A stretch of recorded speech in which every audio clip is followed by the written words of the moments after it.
let's create a chess training plan. This is one of the things that everybody wants to improve, but they don't understand what is the road to improve in chess. And I would tell you that for me, as an adult chess improver, I am very organized and I love to go on a roadmap. So, on this video, I'm going to show you what is a chess training plan, how to create one, and what to actually put in that chess training plan for you to improve. I will precede this by saying that the chess training plan wasn't my original idea. Thank you, National Master Robert Ramirez. He actually, with Omar Mills, Chess Von Doom, we started an adult chess improver course for the beginning of the year, about 4 months in his channel. So if you want to see that, go to his channel on Robert Ramirez. But this is like phase two of that plan, right? He shows us how to fish. Now I'm fishing by myself. And I want to walk you through each step. What am I looking at? What is my goals, right? Or what are my goals? Multiple ones. Um, how do I keep track of it? And all of those elements. So let's just get started. And what I want to do is actually show you this. This is on a simple Google Drive sheet.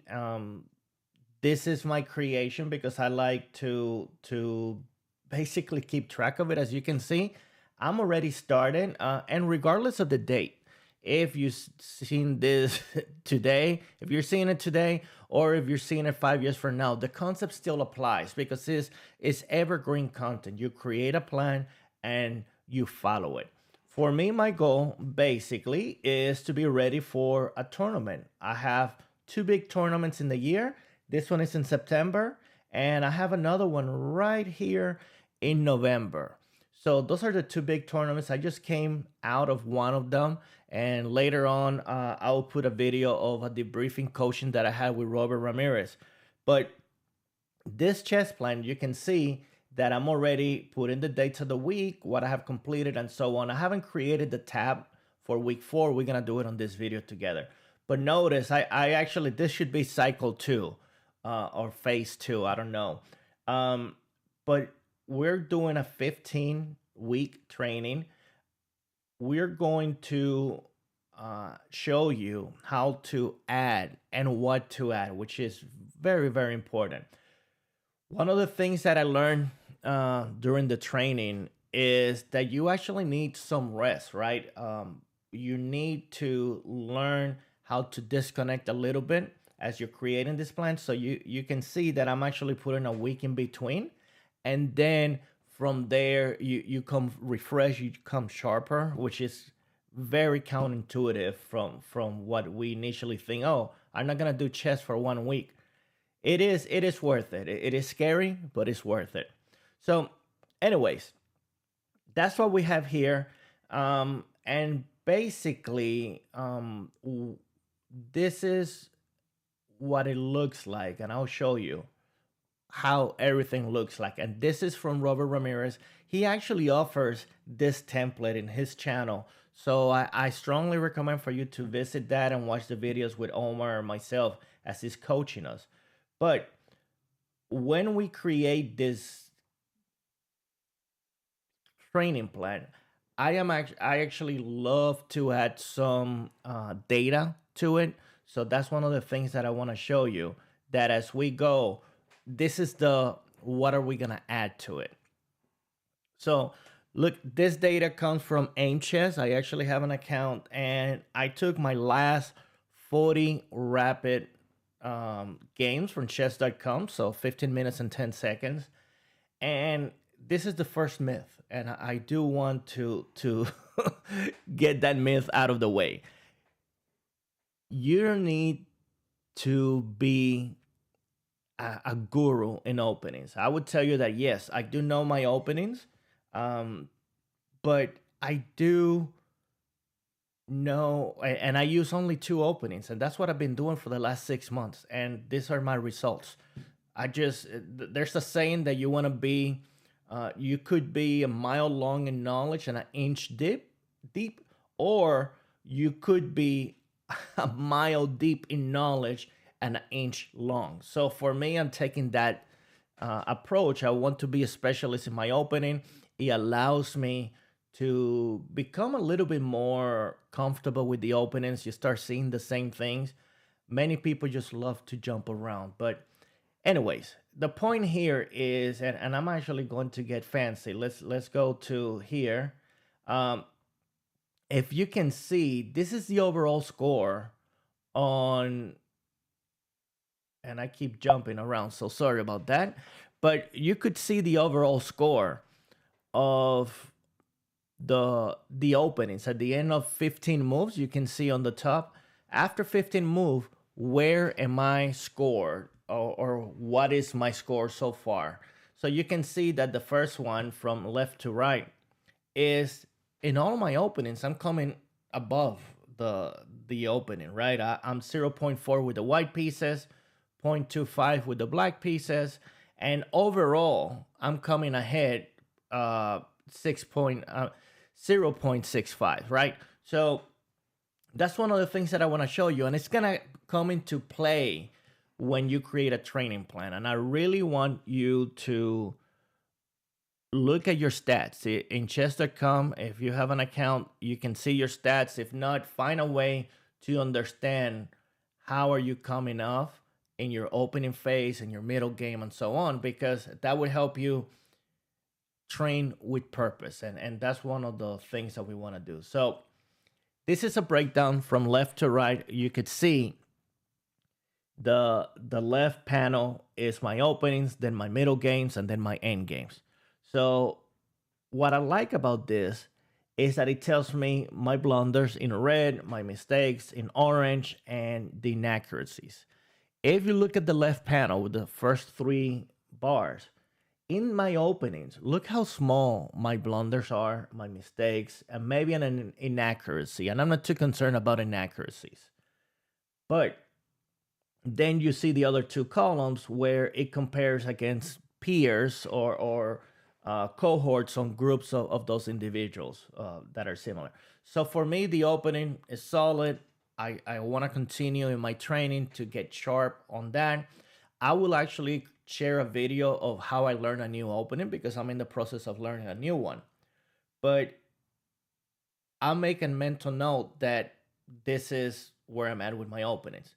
But notice what happens in the middle games. Notice how my blunders just go up. And in the end games, you can see the contrast, right?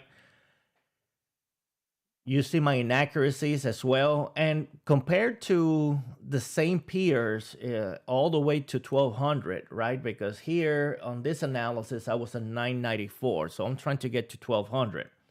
But notice how I'm still below my competition, but it's still very challenging. And I don't want to make any blunders. I'm pretty sure you don't want to make any blunders. But the main takeaway here is that the middle game and the end games are the key to improve your game. A lot of people are hang up on being an opening, and being an opening specialist. Listen, I can tell you, and this is data, right? These are facts. The data here tells me that I'm losing my games in the middle games. Why? Because it's tactics. So I'll make a note: tactics, tactics, tactics. That's one of the things that we want to do on this. So from there, I actually look at the accuracy by game phase. So 82.6, right, on my openings, and then you see that it takes a deep dip in my middle game and my end game. Same deal on the top right. That graph right there shows me each game phase on where am I losing the games or how they have ended. So the green is a win, and that's rare, right? Maybe a gambit or something like that. But I'm winning in the openings because I'm prepared. But that's seldom. You can see, and you can see the breakdown below in percentage wise. 2.7% of all my games, and this is for the whole year. So we're talking about 6 months of data right now. Then you see how things are getting a little bit choppy when we're looking at the middle game and the end game. And finally, I like to look at this analysis because that this lets me know basically the pieces that my opponents are hanging versus the ones that I'm leaving available for people to take. So I look at this. At the end of the day, the problem is not the pieces. The problem is the process, right? It's not like you can say, "Well, let me make sure that I'm not hanging my pawns." Well, how about not hanging everything, right? So after I take a look at that and I actually review my performance, right? And this is at the beginning of my training cycle. So I take a look at that, I evaluate it, and then from there I go back to my training plan, and you notice that I already have the structure. Now this is the skeleton. Now let's just flesh it out. I would tell you that I took an analysis. I did an analysis of Robert's approach with Omar and myself, and you can see the breakdown here. Top thing that he did with us was just tactics. A lot of tactics exercise, a lot of game reviews, um, a lot of games. I would tell you that that's one thing that I'm not doing consistently. I'm not playing enough games. So that's one of the reasons why I'm doing this channel too, is to hold myself accountable and putting the games out there and playing. And you know what? If I do good, great. If I do bad, great as well. It's not about uh, validating. And I see a lot of chess channels where they show you perfection, how they went from 0 to 2,000 in, in 3 hours, and I'm like, oh Lord, I wish I could do that. But if you're like me, we don't have speed runs. We have rocky roads, right, to the next level. So I'm just showing you the facts. I'm not as talented as other people, but I do have a will. I do have the passion. I love the game of chess. It's giving me an opportunity to connect with other people, but it starts here, right? I'm not just gonna play random games. Um, I just like to have a purpose. So if you're like me, we already have the calendar, right, of what we're gonna do on this cycle. This is the breakdown. Notice that so from game reviews, he has openings and games. Notice openings actually was just like 15% of the whole overall 16 weeks training. Mates in one, mates in two, mates in three. At some point, I'm gonna get into mates in 32, right? But it's mainly calculation, calculation, calculation, and we'll do a video of you guys seeing how am I doing my tactics. Um, the key part here that I do want to say additionally, that when you create this schedule, you need to be honest with yourself.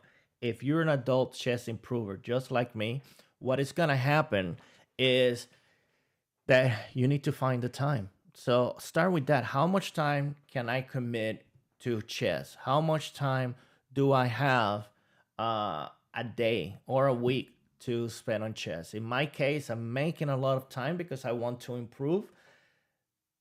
Improvement is not linear. Improvement is never you put in this amount of effort and you're gonna see it right away. I would tell you that I've been working very hard, and this is one of the most frustrating things. Chess improvement is not linear. If you in your life you work very hard, you'll see the results right away. But it's not like that in chess. At least in my experience, I see it like exponential, right?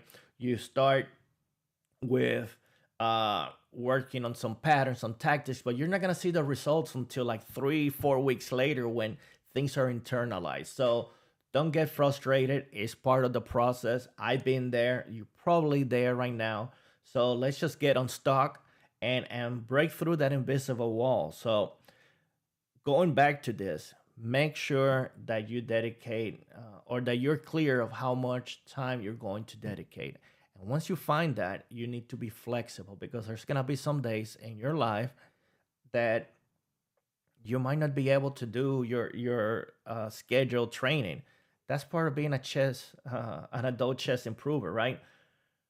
We have commitments, social commitments, family, spouses, we have work, we have everything. So one of the things that I want to be honest with you is that you need to be flexible.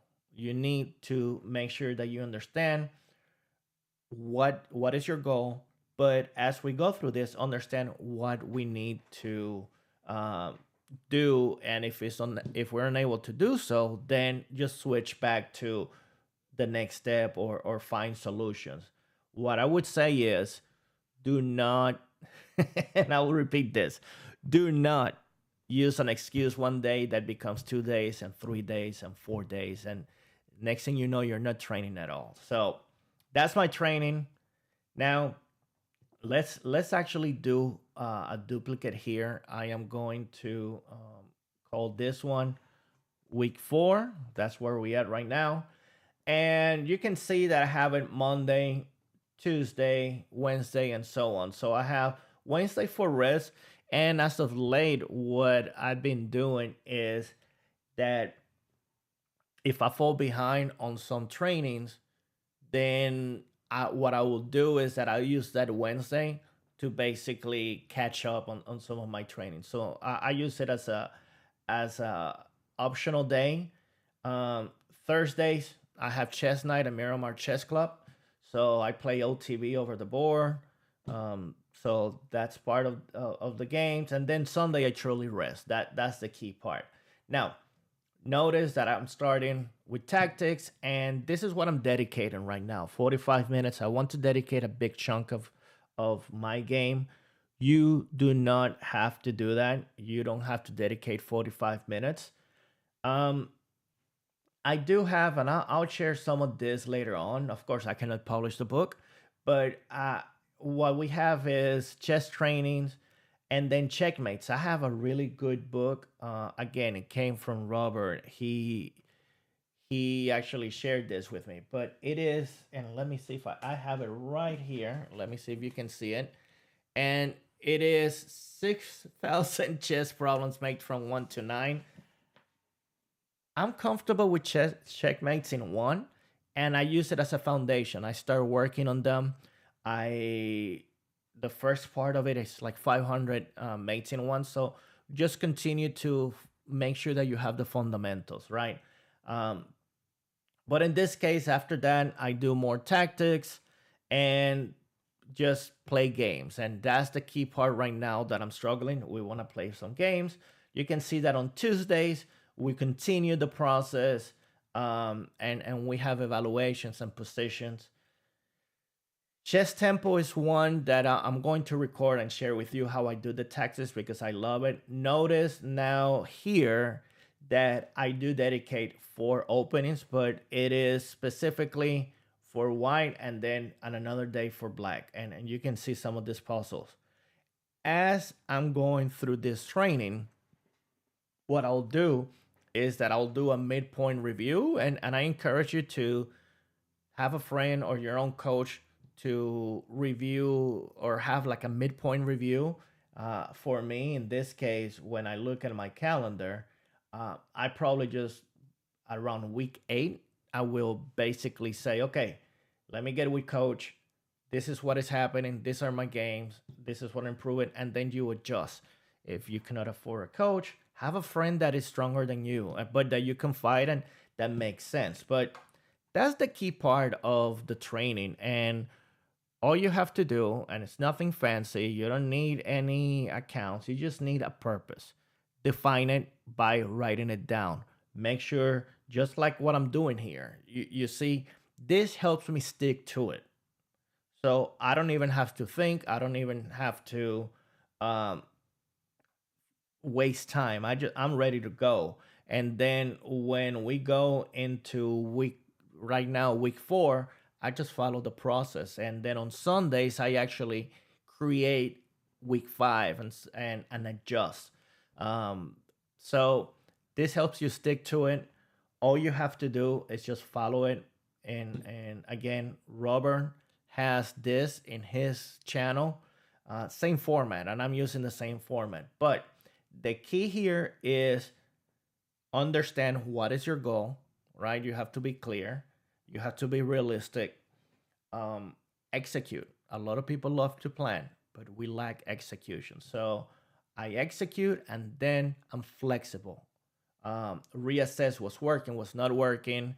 You do not have to dedicate as much time as I am on chess. I do want to put a lot of time in it. But at the end of the day, all you have to do is just follow the process. In this channel, I am going to be following this. I will be posting my performance and for you to take a look at it. So if you like this, give me a like, subscribe, and you know what? In the comments, let me know what are some of your challenges for sticking to a training plan. What are some of the challenges that preventing you to take the next level? So with that said, we'll see you on our next video.